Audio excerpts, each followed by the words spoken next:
सुप्रभात, good morning, जय बद्री केदारनाथ। केदारनाथ यात्रा पर हैं तो सुबह सुबह सोचा कि क्यों ना एक ब्लॉग बनाया जाए ताकि यात्रा का रूट आपको दिखाया जाए, यात्रा में क्या कुछ होता है वो दिखाया जाए, क्योंकि ब्लॉग थोड़ा लंबा होता है। न्यूज और ब्लॉग का एक तड़का उसमें हो जाएगा ताकि सारी चीजें आपको नजर आए।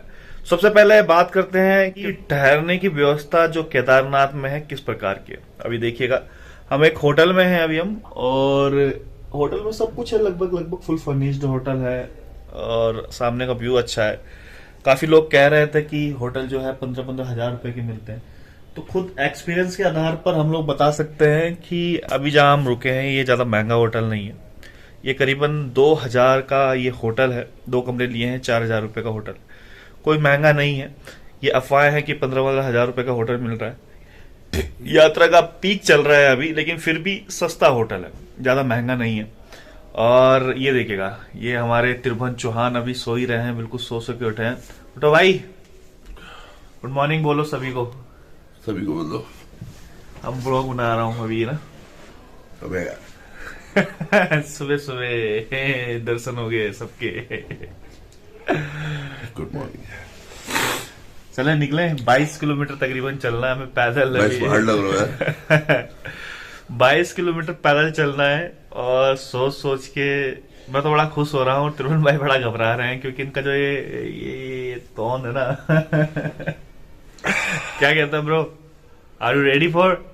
मैं तो चल लूंगा। मैं सोच रहा हूँ बहुगुणा जी का और शहजाद भाई का, वो कैसे चढ़ेंगे। हाँ, ये बात भी है। 22 किलोमीटर कम नहीं होते दोस्तों। हाँ। और जहाँ पे लिखा हुआ ना 16 किलोमीटर, ये केवल बनाने के लिए है। 16 किलोमीटर चलते जाओ चलते जाओ। मुझे लगता है रामबाड़ा तक तो इनको किसी को दिक्कत नहीं होगी, पर रामबाड़ा के बाद बहुत दिक्कतें होने वाली है। चलिए रेडी होते हैं, फिर चलते हैं। रास्ते में कहाँ किस प्रकार के कौन कौन से श्रद्धालु मिलते हैं, मैं भी बड़ा एक्साइटेड हूँ क्योंकि 20-22 किलोमीटर बता रहे हैं कि यहाँ से पैदल यात्रा है और बहुत अच्छी जर्नी रहने वाली है, और डेफिनेटली हालत बड़ी खराब होने वाली है। तो फिलहाल देखते हैं क्या कुछ होता है।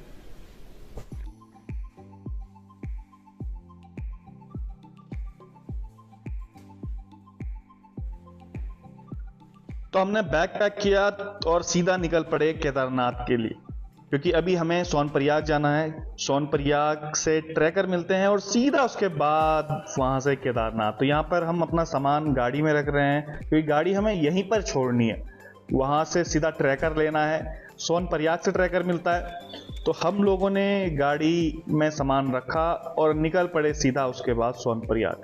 हाँ, रास्ते में हमने नाश्ता जरूर किया क्योंकि ब्लॉग बनाते समय नाश्ता करना बड़ा ज़रूरी है और नाश्ता दिखाना भी बड़ा ज़रूरी है, क्योंकि शायद ब्लॉगर यही करते हैं। फर्स्ट टाइम हमारा ब्लॉग है तो निकल पड़े पैदल पैदल। पीछे देख रहे होंगे हमारे पोल कोल बहुगुणा पहाड़ी सैयद अली।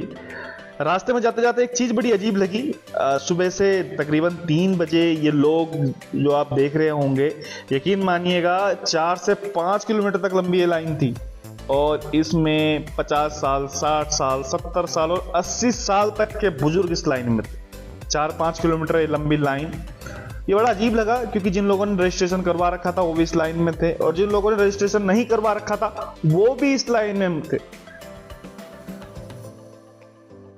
हालांकि हमें इस लाइन का प्रोटोकॉल फॉलो नहीं करना पड़ा, लेकिन इन लोगों के लिए बड़ा बुरा भी लग रहा था। 4-5 घंटे से ये लोग वहां पर खड़े थे, तो अपने आप में एक दुख हो रहा था। लेकिन सोचा कि चलो केदारनाथ यात्रा पे आए हैं तो शायद ये भगवान की एक परीक्षा ही हो।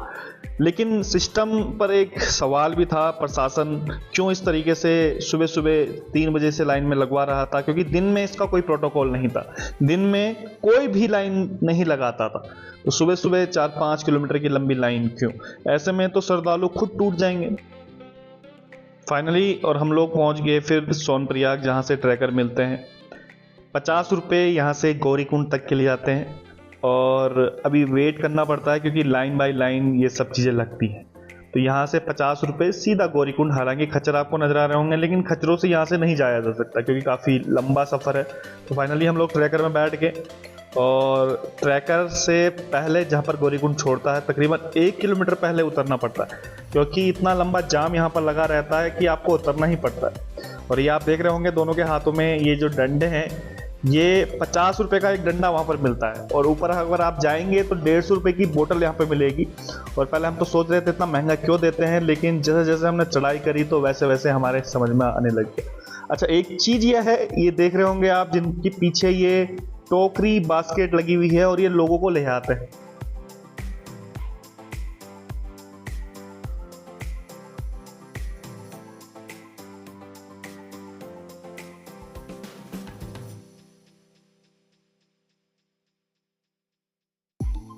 क्योंकि 22 किलोमीटर पैदल, हालांकि 2-3 हज़ार रुपये, 3,000 के आसपास ये लोग लेते हैं, और लेकिन इनकी हिम्मत देखिएगा, 22 किलोमीटर खड़ी चढ़ाई में किसी को ले जाना, ये किसी ह्यूमन मशीन से कम नहीं है। और हम लोग गौरीकुंड के बाज़ार आ गए, और बाज़ार नॉर्मल बाज़ार की तरह ही था। यहाँ पर आपको रास्ते में कुछ डंडे जो आप नज़र आ रहे होंगे, 50 रुपये का एक डंडा यहाँ पर मिलता है, और साथ ही साथ नेपाली मूल के लोग यहाँ पर बहुत ज़्यादा हैं। जो यहाँ पर टोकरी आप देख रहे होंगे जिसमें इंसानों को ले आया जाता है, तो चढ़ नहीं पाते, ये ज़्यादातर 90% मेरे ख्याल से नेपाली मूल के होंगे, और कुछ यहाँ पर बंगाल के मूल के भी थे जो सामान वगैरह बेचते हैं नीचे बैठा के। और सबसे अच्छा दृश्य ये देखिएगा गौरीकुंड का है। यहाँ पर कहते हैं, यहाँ की मान्यता है कि खुद माता पार्वती ने यहाँ पर तपस्या की थी। यहाँ पर जो भी लोग आते हैं नहाते बिल्कुल जरूर है, क्योंकि यहाँ की मान्यता ही अलग है। और गर्म पानी यहाँ से निकलता है, एक बद्रीनाथ में भी कुंड है, वहाँ पर भी गर्म पानी निकलता है, और यहाँ पर केदारनाथ में भी गर्म पानी निकलता है। अपने आप में ये एक चमत्कार है। चलिए धीरे धीरे आगे बढ़ते गए, और उसके बाद यहाँ पर देखिएगा घोड़े खच्चर दुनिया भर के यहाँ पर मिलेंगे। यहाँ पर शायद इंसान आपको कम मिलेंगे और घोड़े खच्चर ज़्यादा मिलेंगे। और रास्ते में इन्होंने खोया पाया भी लगाया हुआ है, ये सबसे अट्रैक्टिव करने वाली चीज़। या देखिएगा इसको भी किस प्रकार से खोया पाया में पुलिस अनाउंस भी करती है।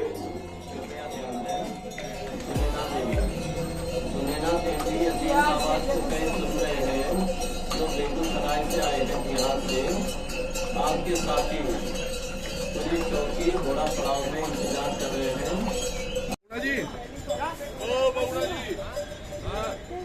तो घोड़ा पड़ाव तक 2 रास्ते हैं, एक तरफ जानवरों को चलने के लिए, एक तरफ इंसानों के चलने के लिए।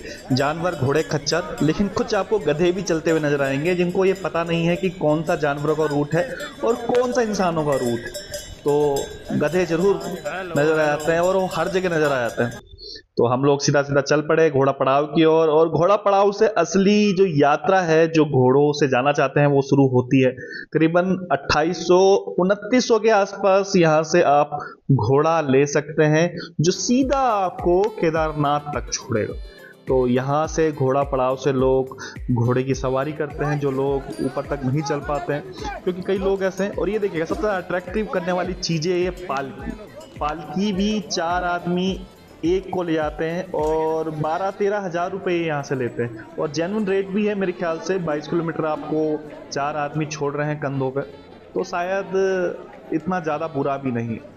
और यहाँ पर आपको घोड़े ही घोड़े ज़्यादातर नजर आएंगे। हाँ, ये चीज़ देखिएगा, सबसे दुखद चीज़, 5000 घोड़े रजिस्टर्ड हैं। किस प्रकार से घोड़े रास्ते में मरे हुए आपको मिल जाएंगे, ये देखिएगा, घोड़े मरे हुए मिलते हैं। सबसे दुख करने वाली चीज़ है, लोग श्रद्धा से यहाँ पर आते हैं, लेकिन उसके बाद भी इस प्रकार से ये पीड़ा जो ये यहाँ के जानवर झेल रहे हैं, ये दिल बिल्कुल तोड़ देती है।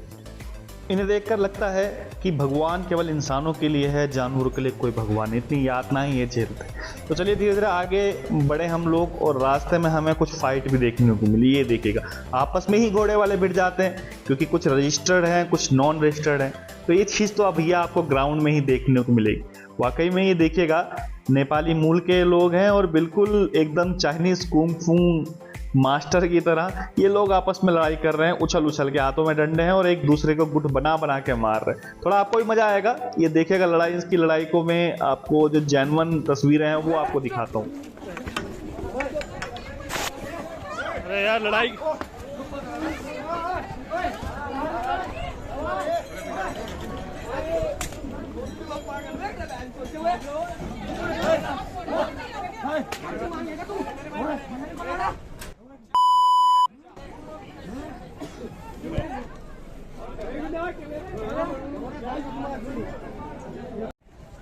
लड़ाई देखने के बाद अब चलिए आपको थोड़ा ठगों से मिला देते हैं। ये बांग्लादेशी मूल के लोग हैं और किस प्रकार से ये कस्तूरी कहकर आपको बेवकूफ़ बनाते हैं और 250-300 रुपए का ये आपको देते, कहते हैं कि कस्तूरी मृग के अंदर से निकलता है और आपके ऊपर के हाथ में रखते हैं, नीचे के हाथ में खुशबू आती है। तो इसमें मत जाइएगा, एक वीडियो भी इसके ऊपर बनाई है किस प्रकार से ठगते हैं आपको और किस प्रकार से आपका जो पैसा है जेब से वो लूट लेते हैं। तो ये आप देखिएगा पहले ये वीडियो पूरी। एक हाथ में रखोगे 10 भाई के हाथों में खुशबू देगा। ऐसा देखो बराबर। आओ आप भी देखो ना एक बार। देख लीजिए, आप कोई बात नहीं, देखने का चीज है तो देखेगा। मैं करता हूँ ना।